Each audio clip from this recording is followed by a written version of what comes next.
আলহামদুলিল্লাহি রাব্বিল আলামিন ওয়াসসালাতু ওয়াসসালামু আলা সাইয়্যিদিল মুরসালিন আম্মা বা'দ ফাআউযু বিল্লাহি মিনাশ শাইতানির রাজীম বিসমিল্লাহির রহমানির রহিম।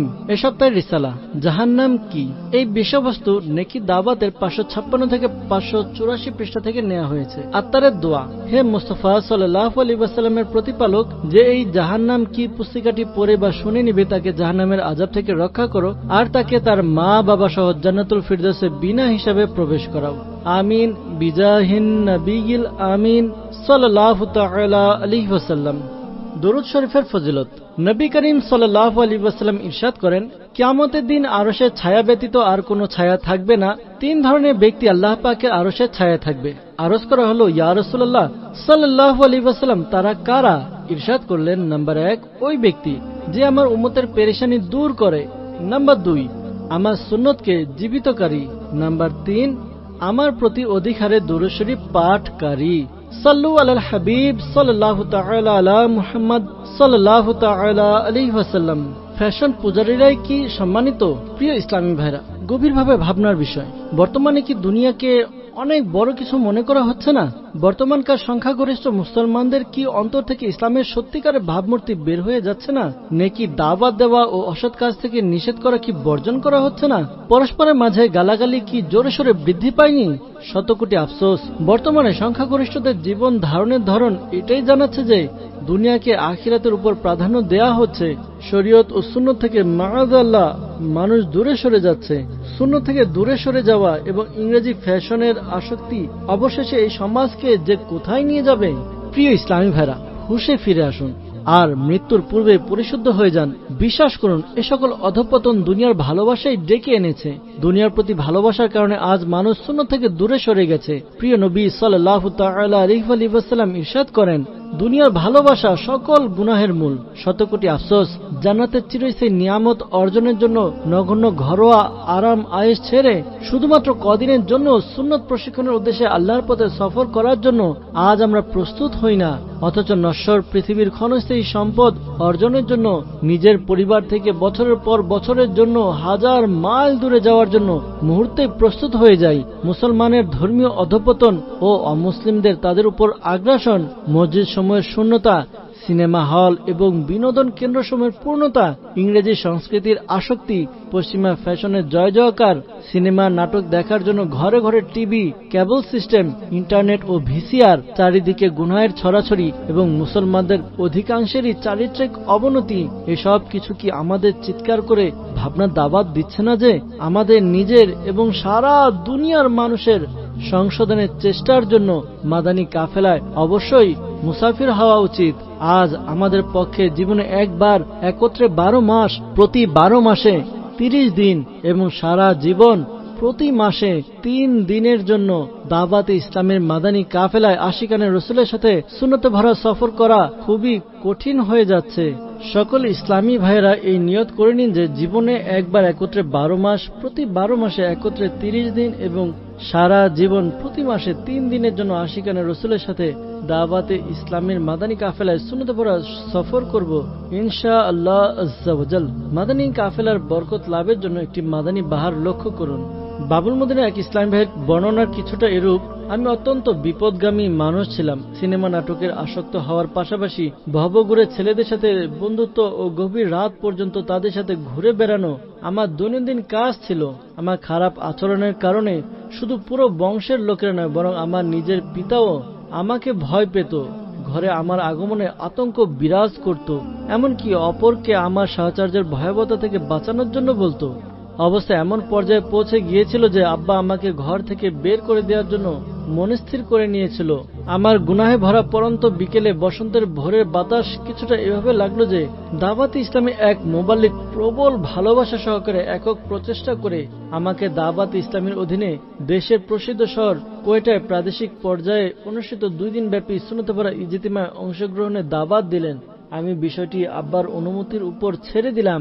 নেকি দাওয়াতের প্রেরণায় সমৃদ্ধ আশিক রাসূল ইসলামী ভাই আমার এই সিদ্ধান্ত শুনে খুশি হয়ে গেল যে আমার আব্বা প্রথম থেকে দাওয়াত ইসলামী দ্বীনি পরিবেশকে খুবই পছন্দ করতেন। সুযোগ পেতে সে দাওয়াত ইসলামী মুবাল্লিগ আব্বাজানকে একক প্রচেষ্টা করে আমার ইজতিমায় অংশগ্রহণের অনুমতি চাইলেন। আব্বা আমার সংশোধনের মাধ্যম মনে করে খরচাপাতি সহ ইজতিমায় যাওয়ার জন্য সানন্দে অনুমতি দিয়ে দিলেন। নির্দিষ্ট তারিখে আশিকে রাসূলের সাথে ইজতিমায় অংশগ্রহণের সৌভাগ্য নসিব হলো। ইজতিমায় হওয়া সুন্নতে ভরা বয়ান, আল্লাহর জিকির এবং ভাব গাম্ভীর্যময় দোয়া আমার অন্তরে আলোড়ন সৃষ্টি করলো। মাদানী কাফেলায় সফরে দাওয়াত পেলে আমি সাথে সাথে আশিকান রাসূলের সাথে দাওয়াত ইসলামী মাদানী কাফেলার মুসাফির হয়ে গেলাম। আলহামদুলিল্লাহ, মাদানী কাফেলায় আশিকানের রাসূলের সাহচর্য ও সৌহার্দ্যপূর্ণ আচরণ আমার মতো গুনাহগারের হৃদয়ে মাদানী পরিবর্তন সাধিত করে দিল। গুনাহ থেকে তওবা করার উপহার ও সুন্নাতে ভরা মাদানী পোশাকের অনুপ্রেরণা পেলাম। পিতামাতার হক নষ্ট করার জন্য ক্ষমা চাওয়ার মানসিকতার সৃষ্টি হলো। চেহারায় মুস্তাফা সাল্লাল্লাহু আলাইহি ওয়াসাল্লাম অর্থাৎ দাড়ি শরীফ ও মাথায় পাগড়ি শরীফের মুকুট সাজানোর নিয়ত করলাম। মাদানী কাফেলা থেকে ফিরে ঘরে প্রবেশ করতেই আব্বার পায়ে লুটিয়ে পড়লাম এবং তার কাছে কেঁদে কেঁদে ক্ষমা চাইলাম। এভাবে আমার মতো গুনাহগার এবং ব্যর্থদের সরদার সুন্নতের মাদানী ফুল ছড়ানোর কাজে মশগুল হয়ে গেলাম। কাল পর্যন্ত যেই আত্মীয় স্বজন আমাকে দেখে ভীত হতো, আলহামদুলিল্লাহ এখন তারাই আমাকে বুকে জড়িয়ে ধরছে। কাল পর্যন্ত আমি বংশের সবচেয়ে ঘৃণার পাত্র ছিলাম। আলহামদুলিল্লাহ, দাওয়াত ইসলামীর দ্বীনি পরিবেশের বরকতে আজ তাদের কাছে প্রিয় পাত্র হয়ে গেলাম। जब तक बीके ना थे तो कोई पूछता ना था, तुमने खरीद कर मुझे अनमोल कर दिया। সাল্লু আলাল হাবিব সাল্লাল্লাহু তাআলা আলা মুহাম্মদ সাল্লাল্লাহু আলাইহি ওয়াসাল্লাম। পরিবারের সদস্যদেরকে নেকি দাওয়াত দেওয়ার গুরুত্ব। প্রিয় ইসলামী ভাইরা, আপনারা শুনলেন তো আশিকানে রাসূলের একক প্রচেষ্টা সফল হলো এবং সমাজের এক ক্ষতের ন্যায় ঘৃণ্য মানুষ সকলের চোখের মণি ও প্রিয় মুসলমান হয়ে গেল। আমরা সবাই যদি সকল মেলামেশাকারীকে নামাজের কথা বলি, সুন্নাতে ভরা ইজতিমা দাওয়াত দেই এবং মাদানী কাফেলায় সফরে উৎসাহ দিতে থাকি, তবে দেখতে দেখতেই সমাজে মাদানী পরিবর্তন সাধিত হয়ে যাবে। বিশেষ করে নিজের পরিবারকেও নেকি দাওয়াত দেওয়া এবং তাদেরকে গুনাহ থেকে বাঁচানো উচিত। যেমনি ভাবে হযরত যায়েদ বিন আসলাম রাদিয়াল্লাহু তাআলা আনহু থেকে বর্ণিত, রাসূল পাক সাল্লাল্লাহু আলাইহি ওয়াসাল্লাম এই আয়াতে মুবারাকা তিলাওয়াত করলেন, বিসমিল্লাহির রহমানির রহিম, কু আনফুসাকুম ওয়া আহলিকুম নার। কানজুল ঈমান থেকে অনুবাদ, নিজেদেরকে এবং নিজের পরিবার পরিজনকে সেই আগুন থেকে রক্ষা করো।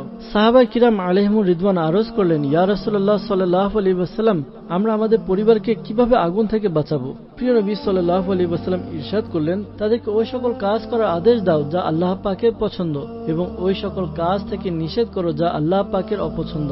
প্রিয় ইসলামী ভাইরা, বর্ণনাকৃত হাদিসে পাকে আমাদের প্রিয় নবী রাসূল আরবি সাল্লাল্লাহু আলাইহি ওয়াসাল্লাম 28তম পারা সূরা তাহরিমের 6 নম্বর আয়াতে যে অংশ তিলাওয়াত করেছেন, এর তাফসিরের পূর্বে একটি ঈমান সতেজকারী ঘটনা শ্রবণ করুন।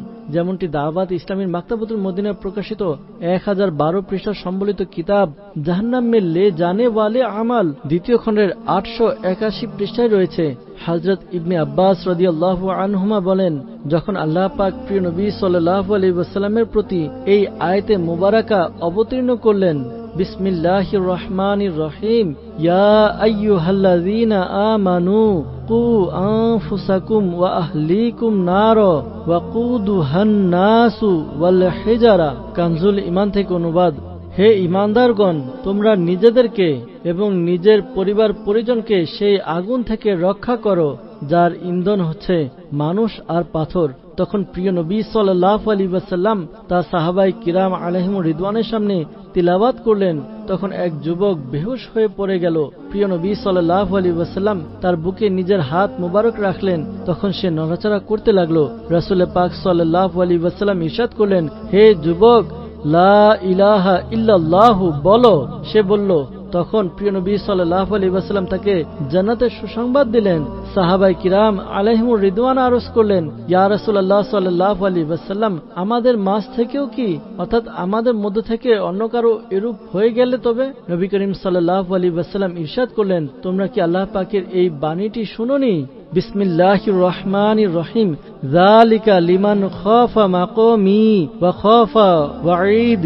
কানজুল ঈমান থেকে অনুবাদ, এটা তারই জন্য যে আমার সম্মুখে দাঁড়ানোর ভয় রাখে এবং আমি যে শাস্তির নির্দেশ শুনিয়েছি সেটারও ভয় রাখে, আযাব থেকে কিভাবে বাঁচাবে? সদরুল আফাজিল হযরত আল্লামা মাওলানা সৈয়দ মুহাম্মদ নঈমুদ্দিন মুরাদাবাদী রাহমাতুল্লাহ তাআলা আলাইহি খাজাইনুল ইরফানে এই আয়াতে মুবারাকা ইয়া আইয়ুহাল্লাযীনা আমানু কু আনফুসাকুম ওয়া আহলিকুম নার এর আলোকে বলেন, আল্লাহ পাক ও তার রাসূল সাল্লাল্লাহু আলাইহি ওয়াসাল্লামের আনুগত্য স্বীকার করে, ইবাদত করে, গুনাহ থেকে বিরত থাকে এবং পরিবারকে নেকির নির্দেশনা ও অসৎ কাজ থেকে নিষেধ করে আর তাদেরকে ইলম ও আদব শিক্ষা দেয়। হে ঈমানদারগণ, নিজেদেরকে ও নিজের পরিবারকে ওই আগুন থেকে বাঁচাও। পরিবারকে নেকির ব্যাপারে বলো। হযরত মাওলায়ে কায়নাত আলীউল মুর্তজা শের খোদা রাদিয়াল্লাহু তাআলা আনহু বর্ণনাকৃত আয়াতে কারিমার আলোকে বলেন, নিজেও কল্যাণের বিষয় শিখো আর নিজের পরিবারকেও নেকির বিষয় ও আদব শিখাও। ফতোয়া রজবিয়া 24তম খণ্ডের 370 পৃষ্ঠা থেকে একটি তথ্যবহুল ফতোয়া সহজভাবে উপস্থাপন করার চেষ্টা করছি। ফতোয়াটির লক্ষ্য করুন। প্রশ্ন: প্রাপ্তবয়স্ক সন্তানকে নেকি দাওয়াত দেয়া ও অসৎ কাজ থেকে নিষেধ করা পিতামাতার উপর ফরজ নাকি ওয়াজিব? উত্তর: যেই কাজের যে শরঈ মর্যাদা রয়েছে, পিতামাতার জন্য সংশোধনের ব্যাপারে শরঈভাবে তেমনই নির্দেশ রয়েছে। অর্থাৎ ফরজ কাজে ফরজ, ওয়াজিব কাজে ওয়াজিব, সুন্নত কাজে সুন্নত, মুস্তাহাব কাজে মুস্তাহাব, কিন্তু শর্ত হলো যে ক্ষমতা সাপেক্ষে, মঙ্গল কামনার্থে, অর্থাৎ নিজের ক্ষমতা অনুযায়ী সংশোধনের কথা বলবে যদি উপকারের আশা থাকে। অন্যথায় কুরআনের নির্দেশ স্পষ্ট যে বিসমিল্লাহির রহমানির রহিম আলাইকুম আনফুসাকুম লা ইয়াদুররুকুম মান দাল্লা ইযা তাদাইতুম। কানজুল ঈমান থেকে অনুবাদ। তোমরা নিজেদেরই চিন্তা ভাবনা রাখো, তোমাদের কোনো ক্ষতি করতে পারবে না ওই ব্যক্তি যে পথভ্রষ্ট হয়েছে যখন তোমরা সৎ পথে থাকো। প্রিয় ইসলামী ভাইরা, আমাদের নিজের ও পরিবারের সংশোধনের প্রতি বিশেষ মনোযোগ দিয়ে নিজেকে এবং তাদেরকে জাহান্নামের অন্ধকার ও ভীতিকর কালো আগুন থেকে বাঁচানোর আপ্রাণ চেষ্টা অব্যাহত রাখা উচিত। আল্লাহর শপথ, জাহান্নামের আগুন খুবই ভয়াবহ, তা কোনোভাবে কেউ সহ্য করতে পারবে না। ফরজ নামাজ, রোজা, যাকাত ও হজ পালনে অলসতা প্রদর্শনকারী, পিতামাতাকে কষ্ট প্রদানকারী, নিজের সন্তানের শরীয়ত ও সুন্নত অনুযায়ী শিক্ষা না দেয়া ব্যক্তিরা, নিজের পুত্রকে দাড়ি রাখতে বাধা প্রদানকারী এবং নিজেও দাড়ি মুন্ডনকারী, দাড়িকে এক মুষ্টি চেয়ে ছোটকারী, মিশ্রিত পণ্য ধোঁকাবাজির মাধ্যমে গ্রাহককে প্রদানকারী, মিথ্যা বলে পণ্য চালানো ব্যক্তি, চোর, ডাকাত, পকেটমার, টিভি, ভিসিআর ও ইন্টারনেটে সিনেমা নাটকের দর্শকেরা, গান বাজনা শ্রবণকারী, নিজের পরিবারকে এসব সুযোগ প্রদানকারী, নিজের ঘরে সিনেমা দেখার জন্য ডিশ অ্যান্টেনা সংযোজনকারী, মানুষকে সিনেমার লিড ও কেবল প্রদানকারী আর বিভিন্নভাবে গুনাহের পথ সুগমকারীদের জন্য চিন্তার বিষয়। বিশ্বাস করুন, জাহান্নামের অন্ধকারে ডুবে থাকা কালো আগুন সহ্য করা যাবে না। তিরমিজি শরীফে হযরত আবু হুরায়রা রাদিয়াল্লাহু তাআলা আনহু হতে বর্ণিত, রাসূল পাক সাল্লাল্লাহু আলাইহি ওয়াসাল্লাম ইরশাদ করেন, জাহান্নামের আগুনকে 1000 বছর ধরে জ্বালানো হয়েছে, এক পর্যায়ে তা কালো হয়ে গেল, পুনরায় 1000 বছর প্রজ্বলিত করা হলো, এক পর্যায়ে তা লাল হয়ে গেল, পুনরায় 1000 বছর প্রজ্বলিত করা হলো, এক পর্যায়ে তা সাদা হয়ে গেল, আবারও 1000 বছর পুরানো হলো, এক পর্যায়ে তা কালো হয়ে গেল, অতএব এখন তা একেবারে কালো। আল্লাহর শপথ, জাহান্নামের আযাব কেউ সহ্য করতে পারবে না। হযরত ইমাম হাফেজ আবুল কাসিম সুলাইমান তাবারানী রাহমাতুল্লাহ তাআলা আলাইহি উদ্ধৃতি করেন, একবার রাসূল পাক সাল্লাল্লাহু আলাইহি ওয়াসাল্লামের সম্মানিত দরবারে হযরত জিবরাইল আলাইহিস সালাম উপস্থিত হয়ে আরজ করলেন, ইয়া রাসূলুল্লাহ সাল্লাল্লাহু আলাইহি ওয়াসাল্লাম, ওই সত্তার শপথ যিনি আপনাকে সত্য নবী বানিয়ে পাঠিয়েছেন, যদি জাহান্নামকে সুয়ের ডগা পরিমাণ খুলে দেয়া হয় তবে পুরো দুনিয়াবাসী সেই গরমে ধ্বংস হয়ে যাবে। যদি জাহান্নামীদের একটি কাপড় জমিন ও আসমানের মধ্যখানে ঝুলিয়ে দেয়া হয় তবে সকল দুনিয়াবাসী মৃত্যু মুখে পতিত হবে। হে প্রিয় নবী সাল্লাল্লাহু আলাইহি ওয়াসাল্লাম, ওই সত্তার শপথ যিনি আপনাকে সত্য সহকারে প্রেরণ করেছেন, যদি জাহান্নামে নিযুক্ত ফেরেশতাদের মধ্য থেকে একজন ফেরেশতা দুনিয়াবাসীদের সামনে প্রকাশিত হয়ে যায় তবে তার আতঙ্কে সকল দুনিয়াবাসী মারা যাবে। ইয়া রাসূলুল্লাহ সাল্লাল্লাহু আলাইহি ওয়াসাল্লাম, ওই সত্তার শপথ যিনি আপনাকে সত্য রাসূল বানিয়ে পাঠিয়েছেন, জাহান্নামের শিকলের একটি করা যার আলোচনা কুরআনে কারিমে করা হয়েছে, যদি তা দুনিয়ার পাহাড়ের উপর রেখে দেয়া হয় তবে তা ধূলিসাৎ হয়ে যাবে এবং তাহতা সার, অর্থাৎ 7 জমিনের নিচে গিয়ে পৌঁছাবে। প্রিয় নবী রাসূল আরবি সাল্লাল্লাহু আলাইহি ওয়াসাল্লাম ইরশাদ করলেন, হে জিবরাইল আলাইহিস সালাম, বাস এতটুকু আলোচনাই যথেষ্ট। এমন যেন না হয় যে আমার অন্তর ফেটে যাবে আর আমি উফাত গ্রহণ করি। প্রিয় নবী সাল্লাল্লাহু আলাইহি ওয়াসাল্লাম হযরত জিবরাইল আলাইহিস সালামকে অবলোকন করলেন যে কান্না করছেন। ইরশাদ করলেন, হে জিবরাইল আলাইহিস সালাম, তুমি কেন কাঁদছো? আল্লাহ পাকের দরবারে তো তোমার একটি বিশেষ মর্যাদা রয়েছে। আরজ করলেন, ইয়া রাসূলুল্লাহ সাল্লাল্লাহু আলাইহি ওয়াসাল্লাম, আমি কেনই বা কাঁদব না? এমন যেন না হয় যে আল্লাহ পাকের জ্ঞানে বিদ্যমান অবস্থার পরিবর্তে আমার অন্য কোনো অবস্থা হয়ে যায়। যদি ইবলিসের মতো আমাকেও পরীক্ষায় নিক্ষেপ করা হয়, যদি হারুত ও মারুতের মতো আমাকেও পরীক্ষার শিকার হতে হয়। বর্ণনাকারী বলেন, রাসূলুল্লাহ সাল্লাল্লাহু আলাইহি ওয়াসাল্লামও কাঁদতে লাগলেন, হযরত জিবরাইল আলাইহিস সালামও কান্না করতে লাগলেন। উভয়ে কাঁদতে রইলেন। অবশেষে আওয়াজ এলো, হে জিবরাইল আলাইহিস সালাম, হে মুহাম্মদ সাল্লাল্লাহু আলাইহি ওয়াসাল্লাম, আল্লাহ পাক আপনাদের উভয়কে তার অবাধ্যতা থেকে নিরাপদ করে নিয়েছেন। হযরত জিবরাইল আলাইহিস সালাম আসমানের দিকে উঠে গেলেন। প্রিয় নবী রাসূল আরবি সাল্লাল্লাহু আলাইহি ওয়াসাল্লাম বাইরে তাশরিফ নিয়ে এলেন। কিছু আনসার সাহাবায়ে কিরাম আলাইহিমুর রিদওয়ানের পাশ দিয়ে গমন করলেন, যারা হাসছিলেন ও খেলছিলেন। ইরশাদ করলেন, তোমরা হাসছো আর তোমাদের পেছনে রয়েছে জাহান্নাম। যদি তোমরা তা জানতে যা আমি জানি, তবে তোমরা কম হাসতে আর বেশি কাঁদতে এবং তোমরা খাওয়া দাওয়া ছেড়ে দিতে ও পাহাড়ের দিকে চলে যেতে। অনেক কষ্ট সহ্য করে আল্লাহ পাকের ইবাদত করতে। আওয়াজ এলো, হে মুহাম্মদ সাল্লাল্লাহু আলাইহি ওয়াসাল্লাম, আমার বান্দাকে নিরাশ করবেন না। আমি আপনাকে সুসংবাদদাতা রূপে প্রেরণ করেছি আর সংকীর্ণ করার জন্য প্রেরণ করিনি। ব্যাস। রাসূলুল্লাহ সাল্লাল্লাহু আলাইহি ওয়াসাল্লাম ইরশাদ করলেন, সরল পথে চলো ও মধ্যপন্থা অবলম্বন করো। প্রিয় ইসলামী ভাইরা, ভাবুন আমাদের প্রিয় নবী সাল্লাল্লাহু তাআলা আলাইহি ওয়াসাল্লাম মাসুম অর্থাৎ নিষ্পাপ, বরং সাইয়্যিদুল মাসুমিন অর্থাৎ নিষ্পাপদেরও সরদার হয়েও এবং হযরত জিবরাইল আমিন আলাইহিস সালামও মাসুম এবং মাসুম ফেরেশতাদের সরদার হওয়ার পরও জাহান্নামের আযাবের আলোচনায় খোদা ভীতিতে কান্নাকাটি করেন। আর অপর দিকে আমরা গুনাহের পর গুনাহ করেই চলেছি, কিন্তু জাহান্নামের ভয়ানক আলোচনা শুনে না অন্তর কাঁপে আর না আমাদের কলিজা কাঁপে এবং না চোখের পলক ভিজে। আফসোস, জাহান্নামের আযাবের ভয়ানক বর্ণনা শুনেও না আছে আমাদের কোনো পরিবর্তন, না উৎকণ্ঠা, না আছে শঙ্কা আর না আছে লজ্জাবোধ। সাল্লু আলাল হাবিব সাল্লাল্লাহু তাআলা আলা মুহাম্মদ সাল্লাল্লাহু আলাইহি ওয়াসাল্লাম। আমাদের পূর্ববর্তী বুজুর্গানের দিন রহিমাহুমুল মুমিনের অবস্থা এমন ছিল যে জাহান্নামের আলোচনা শুনে বা জাহান্নামের আযাবের বর্ণনা সম্বলিত কুরআনী আয়াত শুনে বেহুশ হয়ে যেতেন, বরং অনেকের তো প্রাণ চলে যেত। যেমনি ভাবে হযরত মনসুর বিন আমামা রাহমাতুল্লাহ তাআলা আলাইহি বলেন, আমি হজের সফরের সময় কুফার একটি গলিতে অবস্থান করছিলাম। অন্ধকার রাতে কোনো এক প্রয়োজনে বের হলাম। একটি ঘরের ভেতর থেকে ভাবাবেগপূর্ণ মোনাজাতের কিছু এরূপ আওয়াজ শুনলাম, হে আমার প্রতিপালক, তোমার সম্মান ও তোমার মর্যাদার শপথ, আমি আমার গুনাহে তোমার অবাধ্যতার নিয়তে করিনি, তবে এটা অবশ্যই যে গুনাহ করার সময় তোমার কথা ভুলেও যায়নি। ব্যাস, আমার দ্বারা গুনাহ হয়ে গেছে এবং আমার প্রতি তোমার শিথিলতাজনিত গোপনীয়তা আমাকে গুনাহের প্রতি উদ্বুদ্ধ করেছে আর আমার দুর্ভাগ্য আমাকে গুনাহে সাহায্য করেছে এবং আমি আমার মূর্খতার কারণে গুনাহে লিপ্ত হয়েছি। এবার আমি তোমার দয়ার প্রতি আশা রাখি যে তুমি আমার অপারগতা কবুল করে নিবে। এখন যদি তুমি আমার অপারগতা কবুল না করো আর আমার প্রতি দয়া না করো, তবে হায়, আযাবে আমার বেদনার সীমা থাকবে না। যখন সে চুপ হয়ে গেল, তখন আমি 28 পারা সূরা তাহরিমের 6ষ্ঠ আয়াতে কারিমা পাঠ করলাম।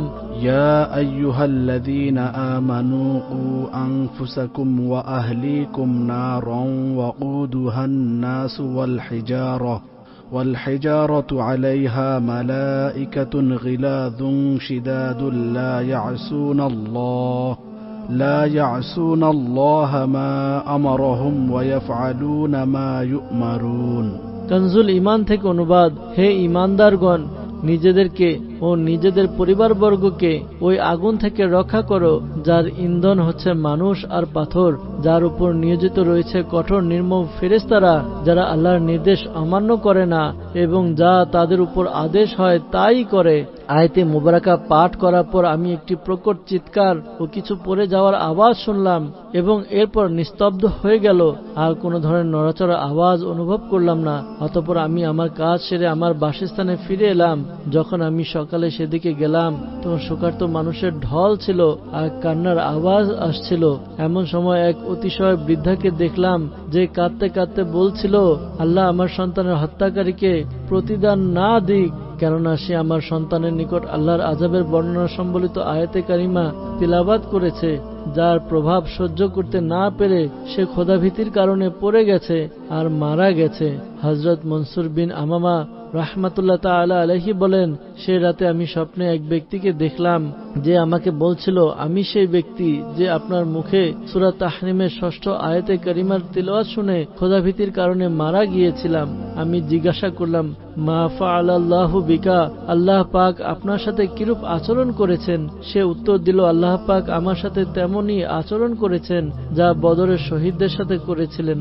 আমি জিজ্ঞাসা করলাম কি কারণে?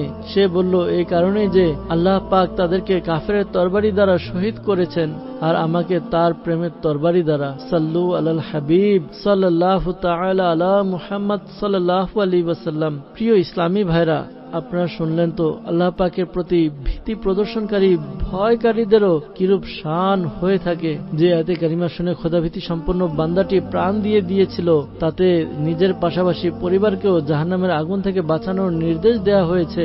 প্রত্যেকেরই উচিত নিজেও নেকি করা, গুনাহ থেকে বিরত থাকা এবং পরিবার পরিজনকেও সংশোধন করতে থাকা।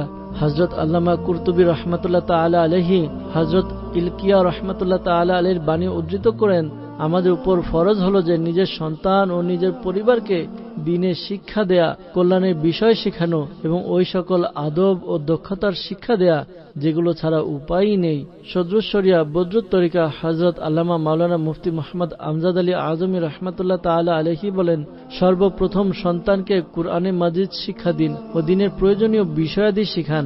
নামাজ, রোজা, পবিত্রতা, বেচাকেনা, চুক্তি অর্থাৎ বেচাকেনা এবং পারিশ্রমিক ইত্যাদির লেনদেন এবং অন্যান্য বিষয়ের মাসআলা যা দৈনন্দিন প্রয়োজন হয় আর জানা না থাকা অবস্থায় শরীয়ত বিরোধী কাজ করার অপরাধে লিপ্ত হয় তা শিক্ষা দিন। যদি দেখেন সন্তানের জ্ঞানার্জনের প্রতি আগ্রহ রয়েছে ও মেধাবী, তবে ইলমে দ্বীনের খিদমতের চেয়ে বড় আর কি কাজ হতে পারে? আর যদি সামর্থ্য না থাকে তবে সহিহ আকীদা ও জরুরি মাসাইল শেখানোর পর যে কোনো জায়েজ কাজে লাগানোর স্বাধীনতা রয়েছে। কন্যা সন্তানকেও আকীদা ও জরুরি মাসাইল শেখানোর পর কোনো মহিলাকে দিয়ে সেলাই, বুটিক, বাটিক ইত্যাদি এমন কাজ শিখান যা মহিলাদের প্রায় প্রয়োজন হয় এবং রান্না ও অন্যান্য ঘরোয়া কাজে তাকে শিষ্টাচারী করার চেষ্টা করুন, কেননা শিষ্টাচারী মেয়ে যেভাবে সুন্দর জীবন অতিবাহিত করতে পারে তা অশিষ্টাচারী পারে না। দাওয়াত ইসলামী মাকতাবাতুল মদিনার প্রকাশিত 1197 পৃষ্ঠা সম্বলিত কিতাব বাহারে শরীয়ত 3য় খণ্ড এর 68 পৃষ্ঠায় রয়েছে, ইমাম আবু মনসুর মাতুরিদি রহমাতুল্লাহ তাআলা আলাইহি বলেন, মুমিনের উপর তার সন্তানকে দানশীলতা ও উদারতার শিক্ষা দেয়া তেমনই ওয়াজিব যেমন তাওহীদ অর্থাৎ আল্লাহ পাকের একত্ববাদ ও ঈমানের শিক্ষা দেয়া ওয়াজিব। কেননা দানশীলতা ও উদারতা দ্বারা দুনিয়ার ভালোবাসা দূর হয় এবং দুনিয়ার ভালোবাসাই হলো সকল গুনাহের মূল। কথিত আছে, এক ধনী ব্যক্তির সন্তান ছিল না, সে এজন্য অনেক চেষ্টা তদবির করেছে কিন্তু সফল হয়নি। কেউ পরামর্শ দিল মক্কা মুকাররমায় গিয়ে মসজিদে হারাম শরীফের ভিতর মাকামে ইব্রাহিমের নিকট দোয়া করো, ইনশাআল্লাহ আপনার কাজ হয়ে যাবে। সে এমনই করলো আর আল্লাহ পাক তাকে চাঁদের মতো একটি পুত্র সন্তান দিলেন। সে খুবই আদর যত্নে তার লালন পালন করলো। একমাত্র সন্তান প্রয়োজনের অধিক আদর পেল এবং সঠিক শিক্ষা দেয়া হলো না, যার কারণে সে বখাটে ও অপব্যয়ী হয়ে গেল। পিতা অনেক দেরিতেই বুঝতে পারলো। সে তার বিগড়ে যাওয়া ছেলেকে টাকা দেয়া বন্ধ করে দিল। এতে সে তার পিতার অবাধ্য হয়ে গেল এবং যেখানে তার পিতা সন্তানের জন্য দোয়া করেছিল যার ফলাফল এই ছিল, সেখানেই অর্থাৎ মক্কা মুকাররমায় উপস্থিত হয়ে মাকামে ইব্রাহিমের নিকট ওই অযোগ্য পুত্র তার পিতার মৃত্যুর জন্য দোয়া করতে লাগলো, যাতে পিতার মৃত্যু হলে উত্তরাধিকার সূত্রে সমস্ত সম্পদ তার হাতে এসে যায়। প্রিয় ইসলামী ভাইরা, যেসব লোক নিঃসন্তানের বেদনায় কাঁদে তাদের জন্য এই ঘটনায় শিক্ষা রয়েছে। আল্লাহ পাকের নিকট শুধু সন্তানের জন্য নয়, সুস্থ সন্তানের জন্য দোয়া করা উচিত। অন্যথায় এমন যেন না হয় যে সন্তান তো হলো কিন্তু খুবই অসুস্থ হলো বা বিকলাঙ্গ হলো কিংবা অপারেশনের মাধ্যমে হলো অথবা আসতেই নিজের মায়ের মৃত্যুর কারণ হলো, যেমনটি বিশেষ করে প্রথম মাতৃত্বেও অনেক মা মারা যায় ইত্যাদি। কখনো এমন হয় যে সন্তান বড় হয়ে বেনামাজি হয়ে যায়, পিতামাতাকে কষ্ট দেয় এবং অসৎ সাহচর্যের কারণে নেশায় অভ্যস্ত হয়ে যায়, কিংবা চোর ডাকাত হয়ে সমাজে উদ্বেগের সৃষ্টি করে, অথবা বদ আকিদার লোকদের সাহচর্যের কারণে বদ মাযহাব হয়ে যায়। এমনকি কখনো কখনো মাআদাল্লাহ রাসূল বিদ্বেষী হয়ে বা স্পষ্ট কুফরি বাক্য বলে কিংবা ইসলাম বিরোধী হয়ে মুরতাদ হয়ে যায়। যাই হোক, কারো দুনিয়ায় আসা আখিরাতের অনেক পরীক্ষার সম্মুখীন হওয়ায় এ প্রসঙ্গে দাওয়াত ইসলামী মাকতাবাতুল মদিনার প্রকাশিত 692 পৃষ্ঠার সম্বলিত কিতাব কুফরিয়া কালেমাতকে বারে মে সওয়াল জবাবের 5 ও 6 পৃষ্ঠায় উল্লেখিত বিষয়টি খুবই শিক্ষণীয়। তা সামান্য পরিবর্তন সহকারে আরজ করছি। হাদিসে মুবারকে উম্মতের আধিক্যের উৎসাহ দেওয়া হয়েছে এবং আমাদের প্রিয় নবী সাল্লাল্লাহু আলাইহি ওয়াসাল্লাম কিয়ামতের দিন এই উম্মতের আধিক্যের কারণে খুশি হবেন এবং অন্যান্য উম্মতের উপর গর্ব করবেন। অতএব সন্তান লাভের প্রত্যাশায় দুনিয়া ও আখিরাতের মঙ্গল অর্জনের জন্য ভালো ভালো নিয়ত করা উচিত। আজ পৃথিবীতে যেই নিঃসন্তানরা মন জ্বালান এবং সন্তান লাভের জন্য বিভিন্ন চেষ্টা তদবির করেন, তারা ভালোভাবে ভেবে নিন যে যদি এর মূল উদ্দেশ্য সন্তান ঘরের সৌন্দর্য ও দুনিয়ার প্রশান্তি হয়, সন্তান লাভের উদ্দেশ্যে আখিরাতের উপকারের কোনো ভালো নিয়ত নেই, তবে এমন নিঃসন্তান লোক অজ্ঞতাবশত যেন কারো পৃথিবীতে জন্ম নেয়া এবং পরবর্তীতে অনেক বড় পরীক্ষায় অবতীর্ণ হওয়ারই ইচ্ছা পোষণ করছে। আমার এই কথাটি হয়তো ওই ব্যক্তি বুঝবেন যে স্বয়ং মন্দ মৃত্যুর ভয়ে ভীত খোদাভীতি সম্পন্ন এক বুজুর্গ ব্যক্তি। হযরত ফুজাইল বিন আয়াজ রাহমাতুল্লাহ তাআলা আলাইহির বাণীর সারমর্ম হলো, আমার অনেক বড় বড় নেককার বান্দাদের প্রতিও ঈর্ষা হয় না যারা কিয়ামতের ভয়াবহতা পর্যবেক্ষণ করবে। আমার শুধু তার প্রতি ঈর্ষা হয় যে কিছুই নয়, অর্থাৎ জন্মই নেয়নি। আমিরুল মুমিনিন হযরত ফারুক আজম রাদিয়াল্লাহু তাআলা আনহুর ভয়ের আধিক্যের সময় বলেন, আমার মা যদি আমাকে জন্মই না দিত। আল্লাহ পাকের রহমত তাদের উপর বর্ষিত হোক এবং তাদের সাদকায় আমাদের বিনা হিসাবে ক্ষমা হোক। আমিন বিজাহি খাতামিন নবিয়িন সাল্লাল্লাহু তাআলা আলাইহি ওয়াসাল্লাম। পিতামাতার কাছে সন্তান যেন কখনো কখনো নিয়ামত হিসাবেও সাব্যস্ত হয়, কখনো বিশুদ্ধ ইসলামী শিক্ষার প্রতি পিতামাতার মনোযোগ না দেওয়ার কারণে অনেক বড় অভিশাপ হয়েও যায়। এই বিষয়টি হেলিয়াতুল আউলিয়ায় উল্লেখিত এই ঘটনা দ্বারা বোঝার চেষ্টা করুন। যেমনটি হযরত মালিক বিন দিনার রাহমাতুল্লাহ তাআলা আলাইহি বলেন, বর্ণিত আছে, বনি ইসরাইলে এক আলিম সাহেব ঘরে ইজতিমা করে তাতে বয়ান করতেন। একদিন তার যুবক সন্তান এক সুন্দরী মেয়ের দিকে চোখে ইশারা করলো, যা সেই আলিম সাহেব দেখে বললেন, হে বৎস, ধৈর্য ধারণ করো। এই কথা বলতেই আলিম সাহেব তার মঞ্চ থেকে অধঃমুখে নিচে পড়ে গেলেন, এমনকি তার হাড়ের বিভিন্ন জোড়া ভেঙে গেল, তার স্ত্রীর গর্ভপাত হয়ে গেল আর তার সন্তান যুদ্ধে মারা গেল। আল্লাহ পাক ওই যুগের নবী আলাইহিস সালামের নিকট ওহী প্রেরণ করলেন, অমুক আলিমকে জানাও যে আমি তার বংশ থেকে কখনো সিদ্দিক জন্ম দিব না। আমার জন্য কি শুধু এতটুকুই অসন্তুষ্ট হওয়ার ছিল যে, হে বৎস, ধৈর্য ধারণ করো? উদ্দেশ্য হলো নিজের ছেলের প্রতি কঠোরতা কেন করলো না আর তাকে এই অপকর্ম থেকে ভালোভাবে বিরত কেন করলো না? এই বর্ণনায় সিদ্দিকের উল্লেখ রয়েছে। আউলিয়া কিরামের সর্বোচ্চ পদকে সিদ্দিক বলা হয়। আলহামদুলিল্লাহ, আমাদের গাউসে আজম রাহমাতুল্লাহ তাআলা আলাইহি সিদ্দিক ছিলেন। প্রিয় ইসলামী ভাইরা, সন্তানের এমন প্রশিক্ষণ করা উচিত যেন সে শিশুকাল থেকে ভালোকে পছন্দ করে এবং মন্দের প্রতি বিরক্ত থাকে। যদি এমন করা না হয় তবে হতে পারে সন্তান বিপদগামী হয়ে যাবে এবং বড় হয়ে কিছু একটা করে বসে। যেমন কথিত আছে, এক দুর্ধর্ষ ডাকাতকে গ্রেফতার করা হলো, মামলা হলো, তাতে ডাকাতি ও খুন খারাপির বিভিন্ন অপরাধ প্রমাণ হলো, যার কারণে তাকে ফাঁসির শাস্তি শোনানো হলো। যখন ফাঁসির সময় ঘনিয়ে এলো তখন তাকে তার সর্বশেষ ইচ্ছার ব্যাপারে জানতে চাওয়া হলো। সে তার মায়ের সাথে সাক্ষাতের ইচ্ছা পোষণ করলো। অতএব তার মাকে ডাকা হলো। যখনই সে তার মাকে দেখলো, হঠাৎ তার উপর আক্রমণ করলো ও মারামারি শুরু করে দিল। কর্তব্যরত আমলারা কোনোভাবে আহত মাকে নিষ্ঠুর ছেলের কবল থেকে ছাড়িয়ে নিল। যখন সেই ডাকাতকে এমন অন্যায় আচরণের কারণ জিজ্ঞাসা করা হলো, তখন সে বলল, আমাকে ফাঁসির দড়ি পর্যন্ত এই মাই পাঠিয়েছে। মূল কাহিনী হলো, আমি শৈশবে অবুঝ অবস্থায় স্কুলের এক শিক্ষার্থীর পেন্সিল চুরি করে বাড়ি এনে আমার মাকে দেখাই। তার উচিত ছিল যে আমাকে এই মন্দ কাজের প্রতি ঘৃণা করা শিখানো, কিন্তু তিনি শুধু মুচকি হেসে চুপ হয়ে রইলেন। তখন আমার বুদ্ধি বা আর কি ছিল? আমি মনে করলাম যে আমি হয়তো অনেক ভালো কাজ করে ফেলেছি, অতএব আমি উৎসাহিত হলাম এবং আমি আরো পেন্সিল ও খাতা চুরি করতে লাগলাম। যখন বড় হলাম তখন চুরির অভ্যাস আরো পাকাপোক্ত হয়ে গিয়েছিল এবং সাহস আরো বেড়ে গেল। সুতরাং আমি ডাকাতি করা শুরু করলাম। সেই লুটতরাজের সময় কয়েকটি খুনও করে বসলাম আর খুবই ভয়ঙ্কর ডাকাত হয়ে গেলাম। অবশেষে পুলিশের হাতে গ্রেফতার হয়ে আজ আমার এই অযোগ্য মায়ের ভুল শিক্ষার ফলে কিছুক্ষণ পরে আমার গলায় ফাঁসির দড়ি পরিধান করব। প্রিয় ইসলামী ভাইরা, শুনলেন তো শৈশবের ভুল শিক্ষা কিরূপ পরিণতি নিয়ে এলো। হয়তো কেউ মনে করতে পারে যে আমরা আমাদের সন্তানকে চোর বানাই নাকি। ঠিক আছে, সকল পিতামাতা প্রচলিত চুরি অর্থাৎ রীতিমতো অন্যের সম্পদ চুরি করার শিক্ষা দেয় না, কিন্তু শুধু চুরিকেই তো মন্দ বলে না, আরো তো অসংখ্য মন্দ কাজ রয়েছে যা অনেক পিতামাতা আজকাল তাদের সন্তানকে শেখাচ্ছে, যেমন মিথ্যা বলে, প্রতারণা করে, ওজন কম দিয়ে পণ্য বিক্রি করা ইত্যাদি। সুদী লেনদেন, নষ্ট পণ্যকে ভালো বলে বিক্রি করার কৌশল শিখানো, বা পুত্র সন্তানকে দাড়ি রাখতে বা কন্যা সন্তানকে শরীয়ী পর্দা করতে বাধা দেয়া কি গুনাহ নয়? এরূপ যারা করে তাদের কি সমাজের ভদ্রচোর বা অভিজাত ডাকাত বলা যাবে না? এই দুনিয়ায় সম্মানিত বলে মনে হওয়ারা কি আখিরাতেও সম্মান পাওয়ার আশায় বুক বেঁধে আছে? আল্লাহর শপথ, ওই ডাকাতে হওয়া ফাঁসির দুনিয়াবি কষ্ট এবং ওই মায়ের পাওয়া মুহূর্ত পরিমাণ কষ্টের তুলনায় সন্তানকে গুনাহের শিক্ষা প্রদানকারীদের হওয়া আযাবের কোটি ভাগের এক ভাগ, কোটি কোটি গুণের চেয়েও বেশি ও কঠিন এবং কঠোরতম হবে। আল আমান ওয়াল হাফিজ।